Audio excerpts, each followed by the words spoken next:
அது பறந்துகிட்டே சுன்முன் பக்கத்துல வந்துச்சு.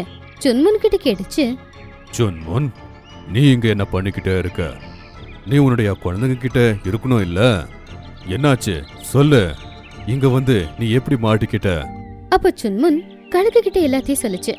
தாத்தா, எனக்கு உடம்பு சரியில்லை. பசங்களும் பசியில தவச்சுக்கிட்டு இருந்தாங்க. அதனால வேற வழி இல்லாம நான் இங்க வந்து தானியத்தை எடுத்துட்டு போகும்போது அந்த கருப்புக்காக என்ன பார்த்து இங்க அழைச்சு வச்சிருச்சு. நீ ஒன்னும் கவலைப்படாத சுன்முன், நான் எல்லாத்தையும் சரி பண்றேன். அந்த கருப்பு காகத்துக்கு நான் பாடத்தை புகட்டுறேன். கழுகு ரொம்ப கோவமா கருப்பு காகத்துக்கு பக்கத்துல போச்சு.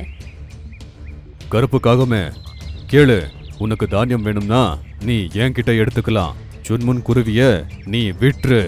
அவளுக்கு சின்ன சின்ன குழந்தைங்க இருக்காங்க. நான் விட மாட்டேன். அவன் திருடு. எங்க 2 பேருக்கு நடுவில் நீ எதுக்கு வர? ஓ, உன்னுடைய வேலையை பாரு. அப்போ கழுகு கோவமா சொல்லுச்சு. கருப்பு காகமே, காக்கா, நான் சொல்றத நீ கேட்டுக்கோ, இல்லனா இங்க நடக்கிறதே வேற. என் பேச்சை கேட்டு சுன்முன்ன விட்டுரு. அட பாரு, நீ என்ன வேணாலும் பண்ணிக்கோ, நான் அவளை விட மாட்டேன்.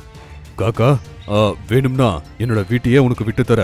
சுன்முனை மட்டும் நீ விட்டுரு. எல்லாம் நான் விட மாட்டேன்பா.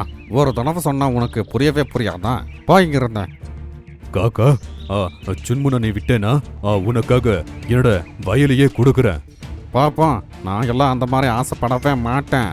அவளுக்கு இது தண்டனை தெரியுமா?